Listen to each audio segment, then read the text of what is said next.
웨스트민스터 신앙고백 16번째 시간입니다. 챕터 6에 우리가 지난주에 전체 다를 살펴봤는데요. 오늘은 2항과 3항 중심으로 살펴보도록 하겠습니다. 죄책과 오염 그리고 그 해결책에 대하여 라는 제목으로 같이 말씀을 나누겠습니다. 우리 성경 구절 한 구절만 요한복음 1장 12절부터 13절까지만 우리 같이 한 목소리로 봉독하고 말씀 전하겠습니다. 영접하는 자 곧 그 이름을 믿는 자들에게는 하나님의 자녀가 되는 권세를 주셨으니 이는 혈통으로나 육정으로나 사람의 뜻으로 나지 아니하고 오직 하나님께로부터 난 자들이니라. 아멘. 우리는 2주 전에 죄에 대해서 살펴보기를 시작했습니다. 그리고 그 중에 모든 죄의 뿌리가 되는 그 원죄에 대해서 살펴봤죠. 일단 원죄에 대해서 정확히 말을 하면 아담과 하와가 지은 첫 죄가 아니고 그 첫 죄의 결과로 온 인류에게 전가된 죄, 온 인류에게 전가된 하나님과 깨어진 그 관계라고 말씀을 드렸습니다. 따라서 이 원죄는 절대 창세기 이야기 할 때만 그냥 잠깐 등장하고 마는 그런 어떠한 것이 아니고 평생 죄와 씨름하면서 살아가는 우리가 늘 염두하고 분명히 정리해 놔야 되는 그러한 내용인 것이죠. 그래서 이 원죄를 바라보는 관점을 크게 나눠서 좀 생각을 해봤었는데요. 첫째는 우리가 사는 시대에도 이 시대에도 참 인기가 많은 관점이죠. 원죄 같은 거 없고 그냥 각자 하기 나름인 거다라고 보는 그런 관점입니다. 아담이 죄 지은 것에 내가 영향받는다라는 것을 못마땅하게 생각하면 할수록 이 관점을 좋아할 수밖에 없는데요. 물론 이런 관점은 성경과는 철저히 반대되는 생각이라고 했습니다. 자, 두 번째는 실제론이죠. 원죄가 있는데 실제론적으로 보는 겁니다. 이는 알지도 못하는 그 아담이 죄 지은 것에 내가 영향을 받는다라고 보는 게 아니고 사실 나도 그 당시 아담이 죄 지었을 때에 마치 그 안에 씨앗처럼 나도 있었다라고 보는 그런 관점이라고 했습니다. 그렇기 때문에 나 역시 실제로 거기서 죄를 지은 거고 실제로 내 죄가 맞다라고 보는 그러한 관점인 거죠. 물론 이 관점도 우리가 확인했던 대로 성경적인 근거는 좀 빈약하고요. 그뿐만 아니고 내가 실제로 거기서 죄를 지었기 때문에 그것이 내 죄인 것이라면 단지 그 첫 번째 죄만, 아담이 지은 첫 번째 죄만 나의 죄가 될 이유가 없기 때문에 또한 문제가 된다라고 했습니다. 오히려 아담 이후에 살아왔던 수많은 조상들이 있지 않습니까? 그죠? 그 조상들이 죄를 지을 때에도 나는 역시 그들 안에 계속 있었기 때문에 자연스럽게 그들이 지은 죄들까지 내가 지은 죄가 되는 거죠. 실제로 있었으니까요. 그죠? 따라서 그런 식으로 하게 되면 대를 거듭할수록 엄청난 죄가 계속해서 누적이 되는 겁니다. 계속 나도 거기 있었고 거기 있었고 거기 있었고 거기 있었고 다 내가 지은 죄가 되는 거죠. 그리고 그렇게 눈덩이같이 불어난 죄책은요. 그래서 지금 우리 때까지 와서는 정말 이제 이루 말할 수 없을 정도가 되는 거죠.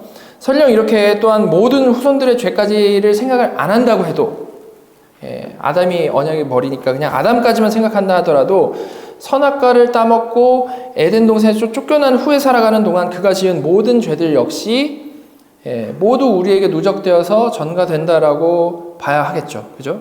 아담이니까요. 우리는 그런 다른 죄가 무엇인지 알 수 없고요. 역시 그것도 납득할 수가 없는 거죠. 따라서 이런 어떤 실제론적인 관점은 타당하지 않다라고 생각할 수 있습니다. 세 번째는 우리가 믿는 이제 언약론이죠. 언약적으로 생각을 하는 건데요. 이는 우리가 아담 아래 법적으로 묶여 있다라고 보는 그러한 관점입니다. 그래서 우리의 대표이자 머리인 아담이 하나님의 명령에 대해서 불순종을 했을 때 그 모든 후손이 같이 불순종한 존재가 되어버리는 거죠. 그 안에서요. 그죠? 이는 정확히 하나님께서 명령하신 선악과를 따먹지 말라라는 그 첫 명령과 관련된 법적인 결과이기 때문에 그 후에 대를 거듭한다 해도 그 죄가 누적되는 건 아니고요. 오직 그 첫 번째 죄의 책임을 물려받아서 원죄로 태어나게 되는 겁니다. 법적으로. 그리고 그렇게 원죄 아래 태어난 사람은 그 죄의 뿌리로 인해서 평생 동안 스스로 범한 죄, 자범죄를 지으면서 살아가게 되는 거죠. 근데 이렇게 언약적으로 보는 관점은 또한 매우 아주 성경적인 관점이라고 했습니다. 그냥 이런 셋 중에 하나를 택할 수 있는 거라기보다는 정말 성경적인 거라고 했죠. 왜 그렇다고 했습니까? 우리가 성경 말씀을 잘 살펴보면 하나님께서는 분명히 언약의 하나님이시고 성경은 명백하게 하나님의 언약을 뼈대로 쓰여졌다라는 것이 너무나도 명백하기 때문에 그렇습니다. 특히 우리를 구원하시는 예수 그리스도께서 이와 동일한 이 대표성의 원리를 기본으로 해서 우리를 대속해 주신 것을 생각을 해볼 때 아담의 타락을 언약적으로 해석하는 관점에 대해서 더 강한 우리는 확신을 얻을 수가 있는 거죠. 그죠? 자, 그런데 오늘은 이 아담의 첫 죄로 인해서 우리가 물려받게 된 이 원죄, 죄에 대해서 좀 더 깊이 생각을 해 보려고 합니다. 언약적으로 묶여 있어서 우리가 원죄 아래 태어난다라는 것, 그것보다 우리가 좀 더 깊이 들어가서요, 우리에게 정확히 어떤 영향을 주는 것인지를 다시 한번 생각을 해보고요, 그에 대한 성경의 대답을 생각을 해보려고 합니다. 우리가 지난주에 살펴봤던 신앙고백의 6.3항을 다시 한번 살펴보도록 하겠습니다. 6.3항인데요. 그들은 모든 인류의 뿌리이기 때문에 이 죄의 죄책이 전가되게 만들었다. 그리고 그 죄 안에 있는 동일한 죽음과 부패한 본성이 정상적인 출생으로 태어나는 그들의 모든 후손들에게 전달되었다. 자, 이게 원죄에 대해서 설명을 하고 있는 건데요. 근데 좀 더 우리가 자세히 읽어보면 이 원죄는 첫 문장에 나온 죄책의 전가와 두 번째 문장에 나온 부패한 본성의 전달로 구성된다라는 것을 알 수가 있습니다. 원죄는 죄책의 전가와 부패한 본성의 전달로 구성된다라는 것을 알 수가 있죠. 이는 사실 이제 원죄에만 해당되는 사실이 아니고 죄가 언제나 가지고 있는 속성이 이러한데요. 이걸 이제 간단히 말하면 죄는 죄책과 오염으로 구분된다라고 정리를 할 수 있는 겁니다. 죄책과 오염으로 구분된다. 자, 먼저 죄책은 그야말로 죄에 대한 책임입니다. 죄책이니까 죄에 대한 책임이죠. 우리가 이미 살펴봤던 대로 이런 우리에게 있는 죄책은 실제로 우리가 아담 안에 있었기 때문에 그 책임이 있는 게 아니고 언약적 머리인 아담의 죄로부터 전가된 것이라고 했습니다. 우리가 지금까지 얘기했던 게 죄책에 대한 이야기였다라는 거죠. 자, 로마서 5장에서 이에 대해서 명백히 이야기하고 있죠. 5장 12절 보면 그러므로 한 사람으로 말미암아 죄가 세상에 들어오고 죄로 말미암아 사망이 들어왔나니 이와 같이 모든 사람이 죄를 지었으므로 사망이 모든 사람에게 이르렀느니라.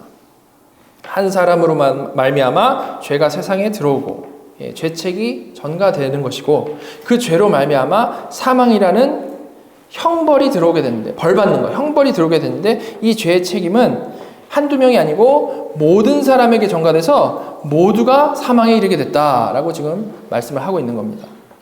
여러분, 이렇게 죄책은 언제나 그에 대해 책임을 지는 것인 형벌을 낳는 거죠. 죄를 지었고 책임이 있으니까 형벌을 받는 것 맞겠죠? 그죠? 그런데 여러분, 이렇게 우리 모두가 당하는 이 형벌은 언제 정해진 것이었죠? 그것이 바로 창세기 2장 17절에 내가 먹는 날에는 반드시 죽으리라, 선악과 먹는 날에는 반드시 죽으리라 라고 말씀하셨을 때 이미 정해진 형벌이었죠. 그죠? 이렇게 하나님께서는요, 말씀하신 그대로 아담이 죄를 지었을 때 그 형벌을 내리신 건데요, 이 아담은 이미 우리가 살펴봤던 대로 단독적인 개인이 아니고 뭐라 그랬습니까? 언약의 머리라 그랬죠. 언약의 머리이기 때문에 모든 인류는 그 언약적 머리인 아담 안에서 같은 죄책을 전가받고 죄책이 똑같이 있으니까 같은 형벌인 사망을 당할 수밖에 없게 된 겁니다. 그죠? 따라오고 계시죠? 그죠? 이렇게 이 세상 모든 사람은 죄책을 가졌기 때문에 이 하나님이 내리신 형벌, 죄의 싹신 사망을 피해갈 수가 없다라는 거죠. 자, 죄책 얘기를 지금까지 했습니다. 죄책은 형벌을 수반한다. 자, 그럼 이제 오염은 정확히 무엇일까요? 오염. 일단 오염은 우리의 이 부패한 습성을 말합니다. 부패한 습성. 근데 법적인 것을 말하는 게 아니고 이제 아주 실제적인 걸 얘기하는 거죠. 우리가 매일마다 싸우는 우리의 이 죄악된 마음, 죄악된 모습들, 죄악된 행동들, 이게 다 오염인 겁니다. 오염된 거예요. 오염된 거. 죄책에 대한 형벌의 결과는 사망이지만 그 마지막 사망의 결과를 맞이하기 전에 경험하는 사망의 증상들이 다 이 오염으로 나타나는 거죠. 오염으로. 그래서 존 칼빈은 기독교 강요에서 이 죄책과 오염의 관계에 대해서 분명히 설명을 하는데요. 기독교 강요에 보면 이렇게 나와 있습니다. 우리는 아담의 범죄로 말미암아 저주 아래 놓이게 되었다. 곧 아담은 우리를 죄에 대한 책임이 있는 것으로 만들었다. 죄책이죠. 하지만 아담으로부터 우리에게 주어진 것은 죄에 대한 형벌뿐만 아니라 죄책으로부터 오는 그 형벌뿐만 아니라 또한 우리 안에 거하는 오염도 포함된다. 그것은 우리를 징벌을 받아 마땅한 존재로 만드는 것이다.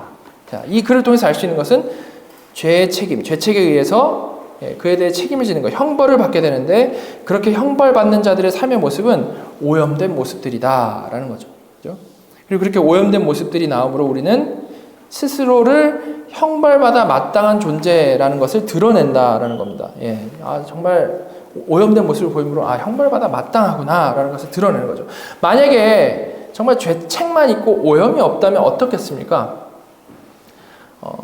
그냥 법정적으로만 죄인인 것이지 실제적으로 죄를 안 짓는 거지 않습니까? 오염이 없으면. 그렇기 때문에 사람들은 억울하다고 생각하겠죠. 실제로 오염이 있음에도 불구하고 사람들은 대부분 억울하다라고 생각하고 자기 죄인 아니라고, 죄인임을 인정하지 않으려고 하는데 만약에 오염이 없다면 정말 인정을 아무도 안 하려고 할 겁니다. 그런데 그게 아니고 죄책이 있는 우리에게는 언제나 오염된 습성이 같이 나타나는 거기 때문에, 다른 말로 하면 평생을 스스로 짓는 죄, 자범죄를 지으면서 살아가기 때문에 이런 모습을 우리가 징벌받아 마땅한 자임을 스스로 증명하는 것이다 라는 말입니다. 자, 정리하면 그 원죄책 아래에 있는 자들의 삶에서는 오염된 모습이 나타나는 거고요. 그런 그들의 결과는 최후의 형벌, 사망이라는 거죠. 그렇죠?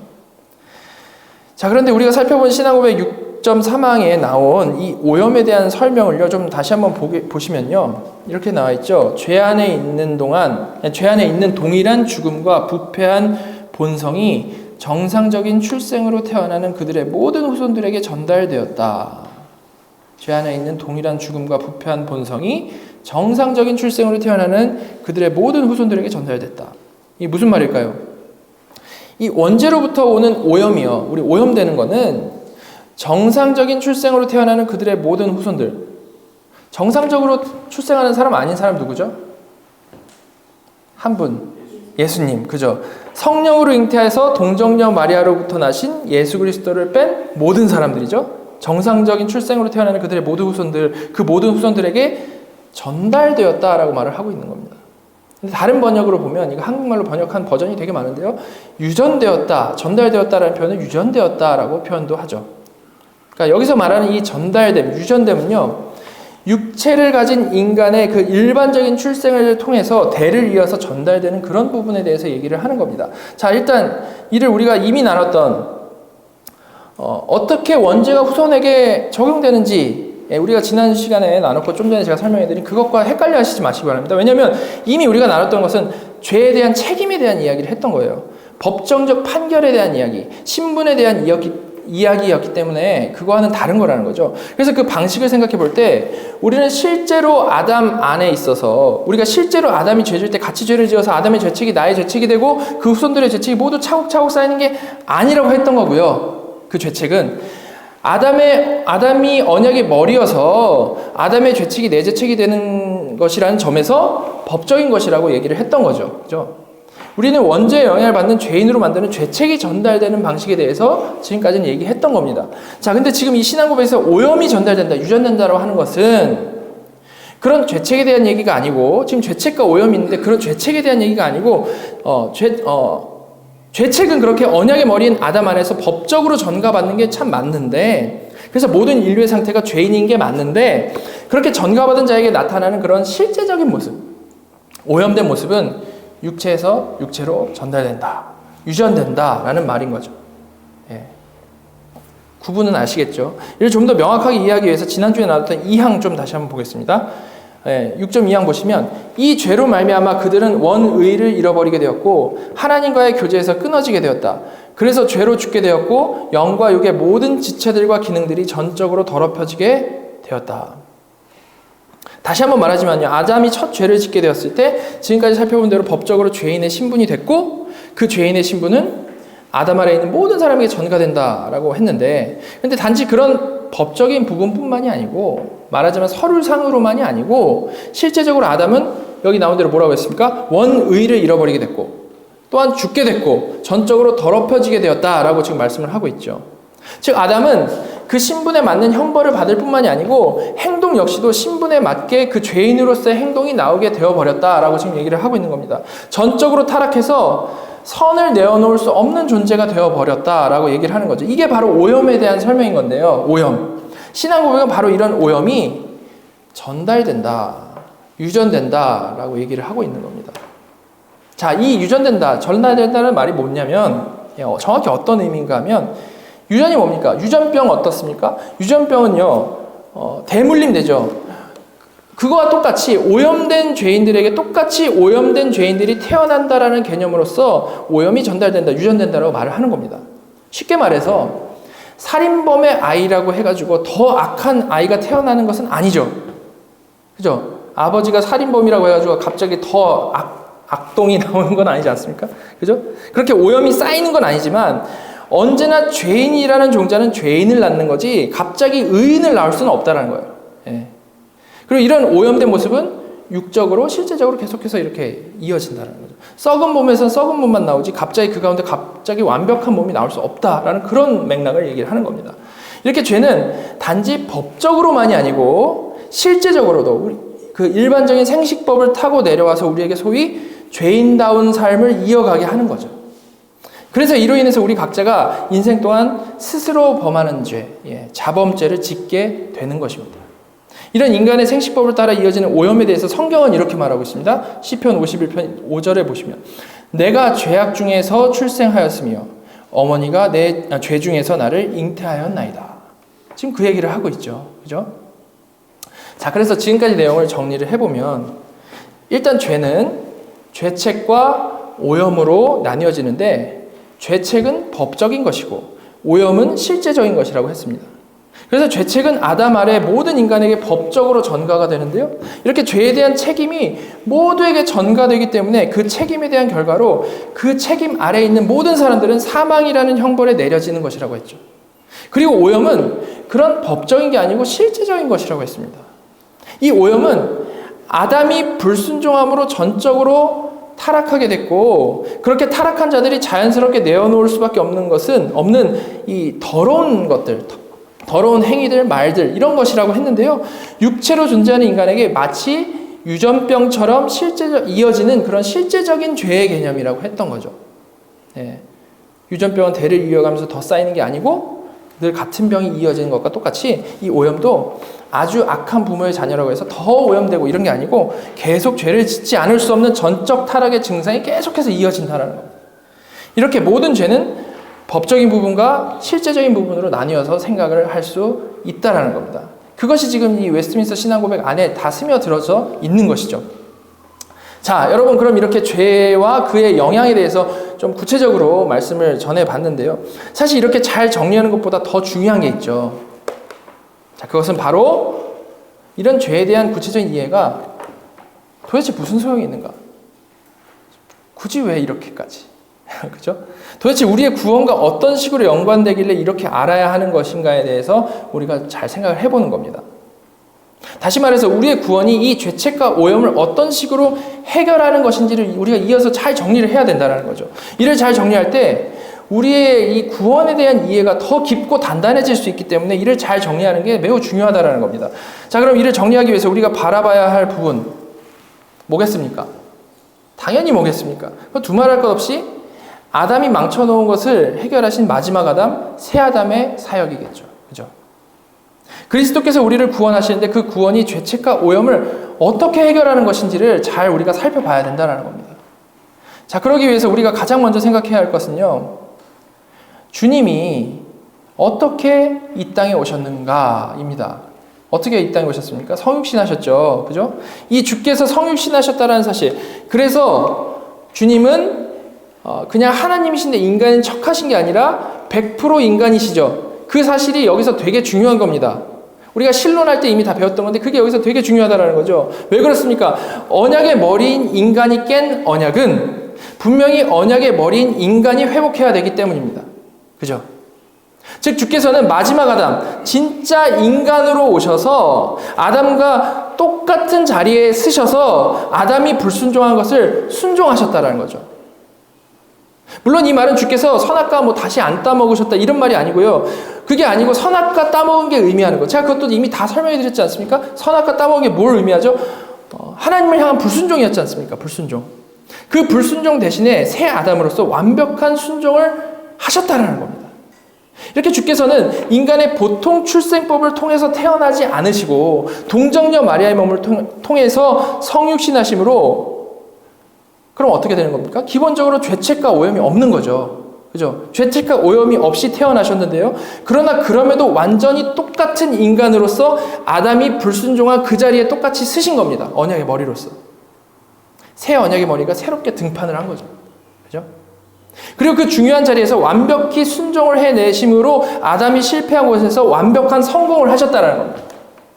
여러분, 이처럼 예수님이 진짜 인간으로 오신 사실, 성육신은요, 단순히 겸손하게 구유해서 태어나셨다, 크리스마스 때 하는 그 정도의 얘기가 아니고, 하나님께서 진짜 우리를 대표하시기 위해서 진짜 인간의 자리에서부터 출생부터 똑같이 시작하셨다라는 것이 되게 중요한 겁니다.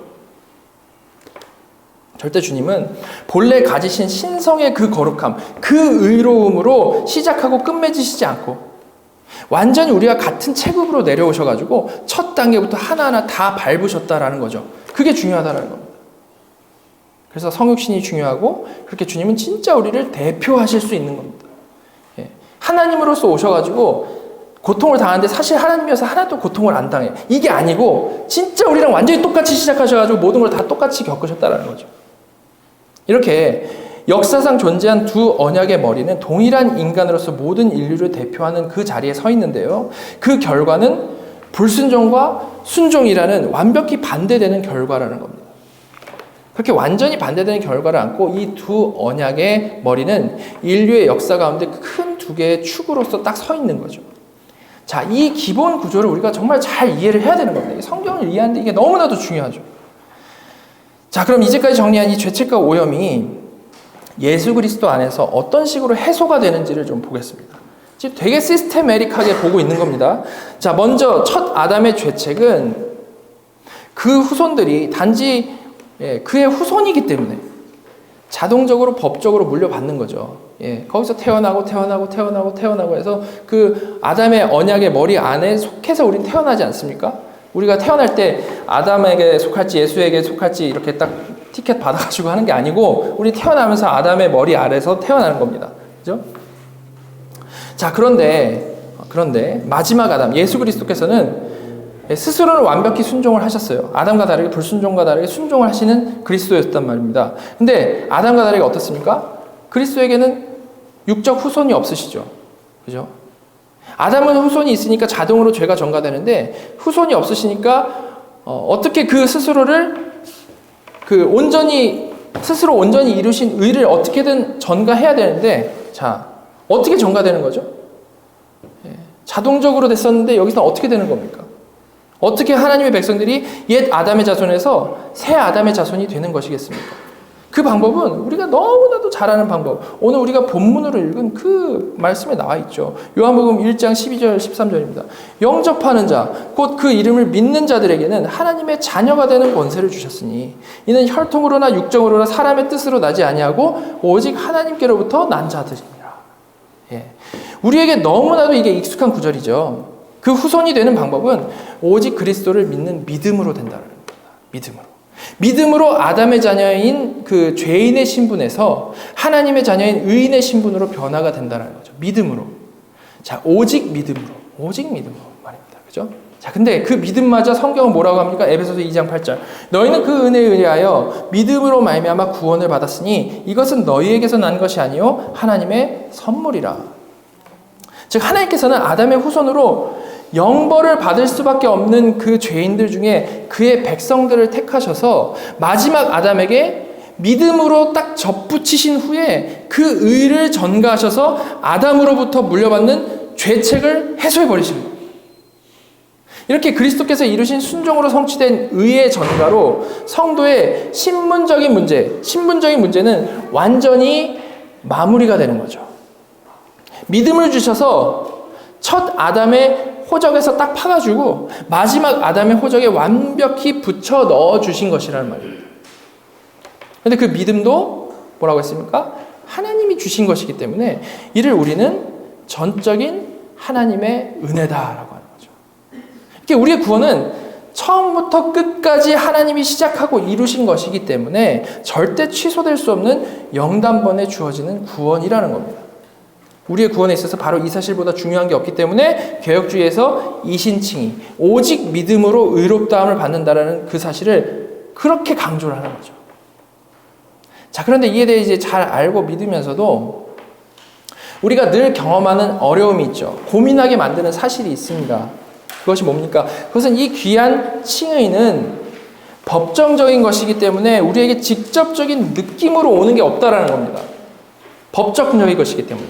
오히려 여전히 내 안에 남아있는 죄성, 그 죄성 때문에 늘 어려움을 겪으면서 이러고도 내가 의롭다함 받은 자가 맞는가? 이런 질문을 우리가 정말 수시로 하는 것이 우리의 실상이죠. 그죠? 자, 바로 이때 우리가 이런 상황에 당황하지 않고 온전히 이해하고 이것을 소화하기 위해서 우리가 앞서 살펴본 죄의 구분을 다시 한번 기억하는 것이 아주 큰 도움이 된다는 겁니다. 여러분, 죄가 어떻게 구분된다라고 했죠? 죄책과 오염으로 구분된다라고 했습니다. 그렇기 때문에 우리가 예수 믿고 의롭다함을 받고도 실질적인 죄로 인해서 고민하는 것은 당연하다라는 겁니다. 당연하다. 무슨 말인가 하면 지금까지 말씀드린 대로 죄책의 문제는 마지막 아담의 법정적인 해결, 칭의로 완벽히 해결이 돼버렸지만 여전히 통상적인 출생법에 의해서 선조로부터 전달되어져 내려오는 이 오염의 문제는 늘 남아가지고 우리를 괴롭힌다라는 거죠. 그래서 믿음으로 의롭다함을 받고도 자신의 보이는 이 죄들로 인해서 고통스러워하는 것은 사실 오염된 우리에게는 사실 너무나도 당연하다는 겁니다. 오염된 우리에게는.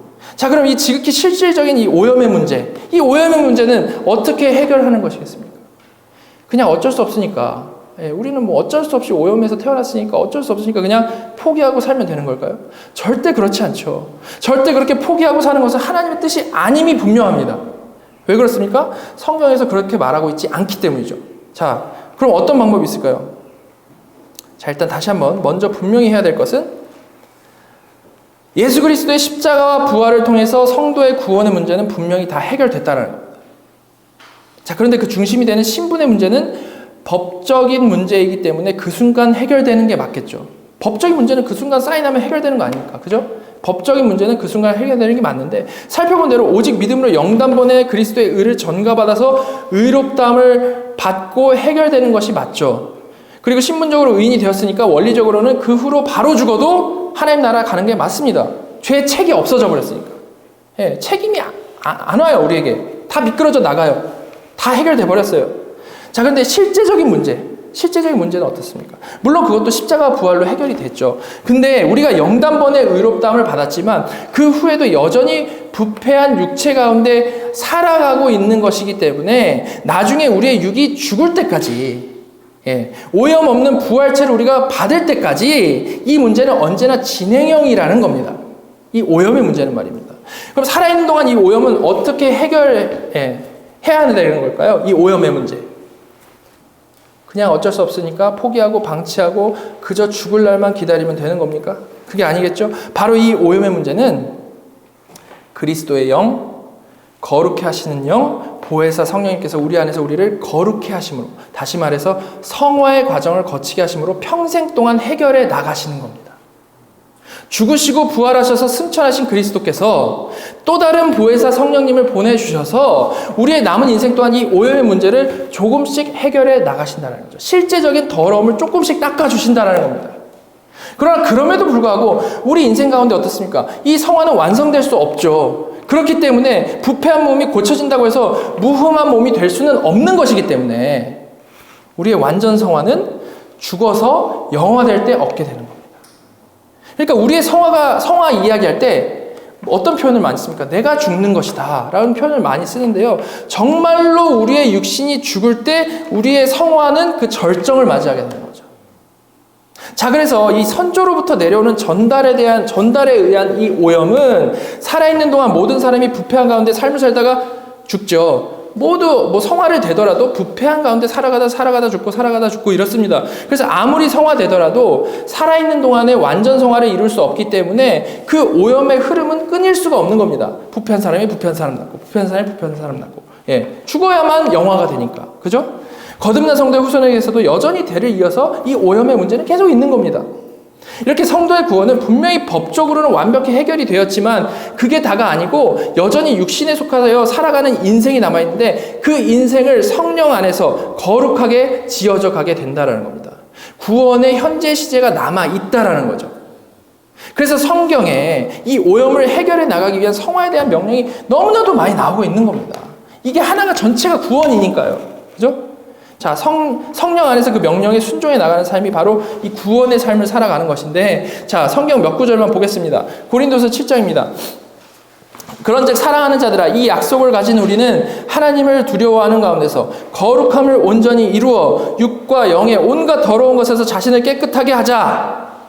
요한일서 5장 3절부터 4절. 하나님을 사랑하는 것은 이것이니 우리가 그의 계명들을 지키는 것이라. 그의 계명들은 무거운 것이 아니로다. 무릇 하나님께로부터 난 자마다 세상을 이기느니라. 세상을 이기는 승리는 이것이니 우리의 믿음이니라. 에베소서 4장 15절. 오직 사랑 안에서 참된 것을 하여 범사에 그에게까지 자랄지라. 그는 머리니 곧 그리스도라. 그죠?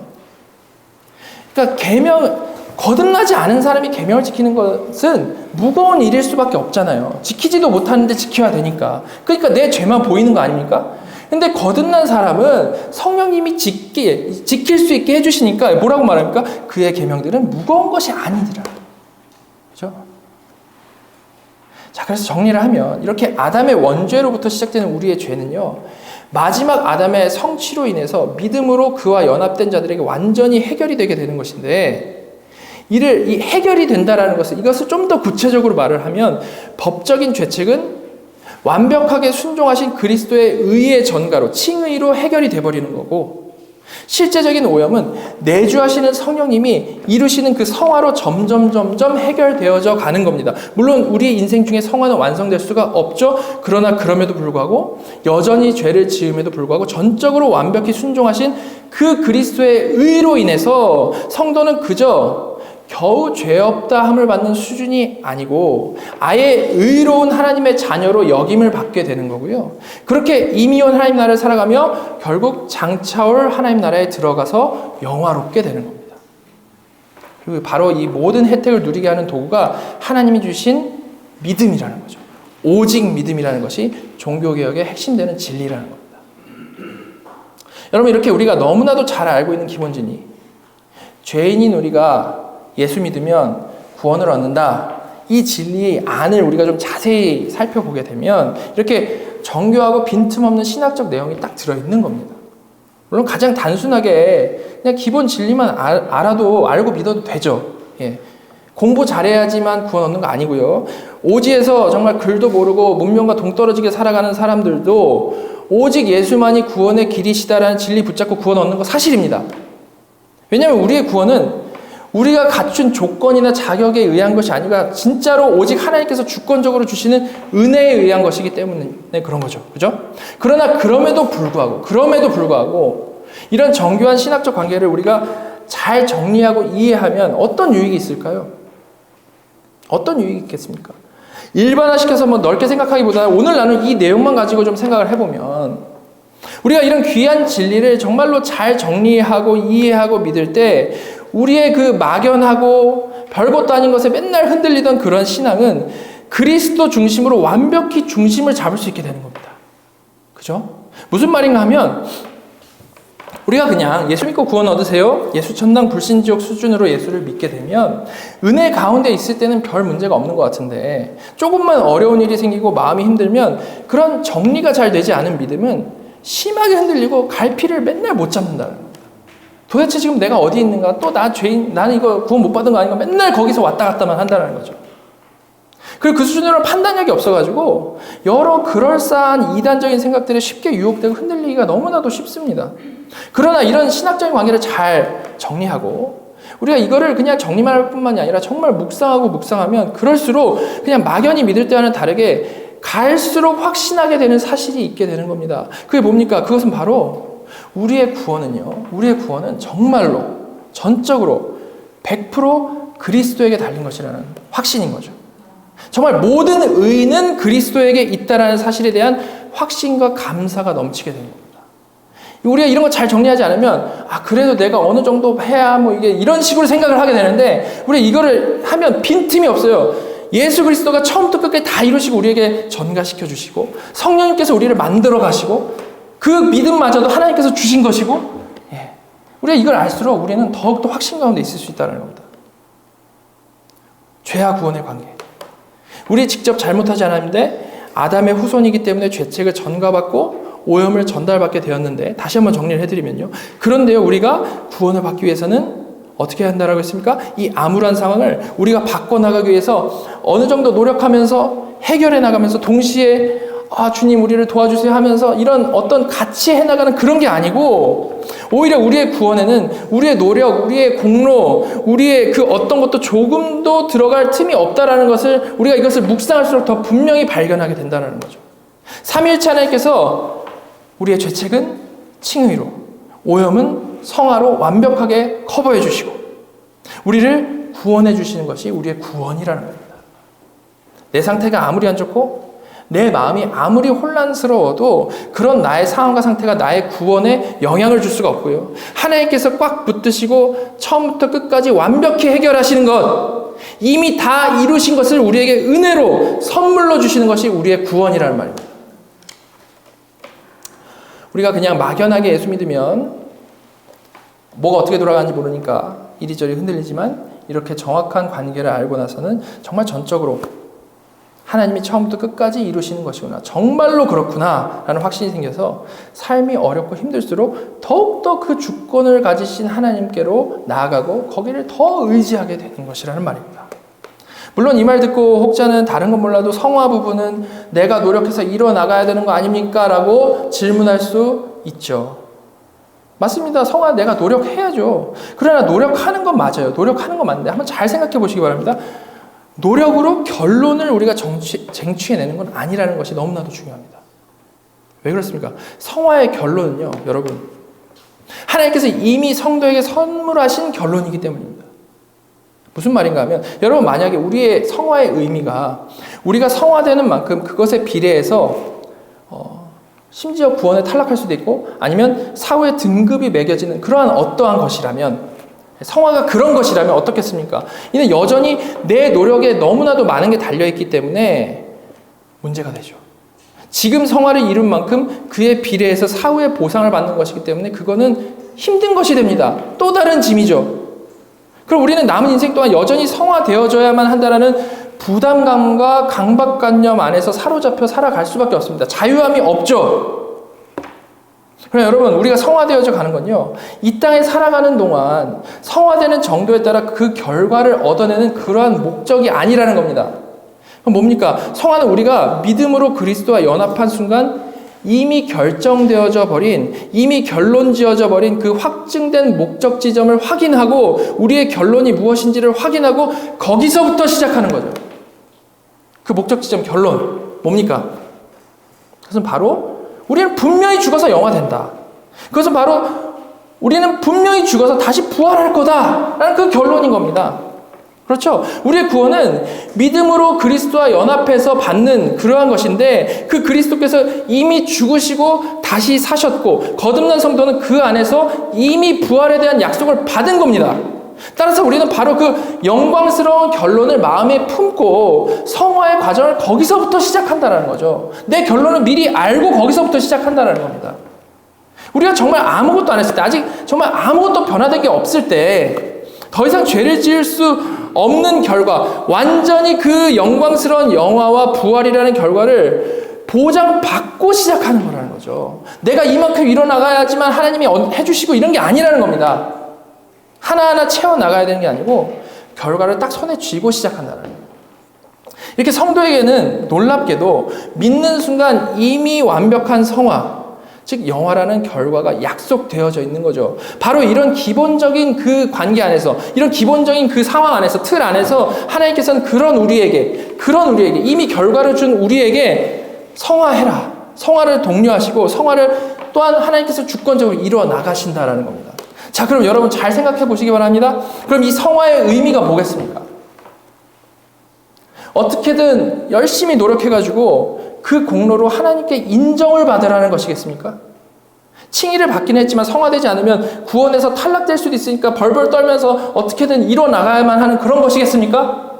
전혀 그게 아니고 성도에게 성화의 의미는요, 사랑의 하나님께서 우리를 사랑하시기 때문에 인도하시는 아주 복된 것이라는 겁니다. 무슨 말인가 하면 하나님께서는 성도를 분명히 영화시키실 것인데, 결론은 분명히 영화인데, 그 전에 우리를 하나하나 하나님 나라의 삶의 방식에 맞게 하나하나 성화시켜 나가심으로 이 땅에서 살아갈 때도 그 영화된 기쁨, 다른 말로 이미 온 하나님 나라를 누리게 하신다라는 거죠. 사랑이신 아버지가 너무나도 사랑하는 자녀들에게 천국의 기쁨을 누리며 살도록 인도해 주시는 그 과정이 바로 성화라는 겁니다. 마치 아버지가 더러운 것들에 몸에 더러운 일에 몸에 뱄어요. 그런 돌아온 탕자의 삶의 방식과 태도를 바꿔주려고 노력하지 않겠습니까? 사랑이 많은 아버지라면?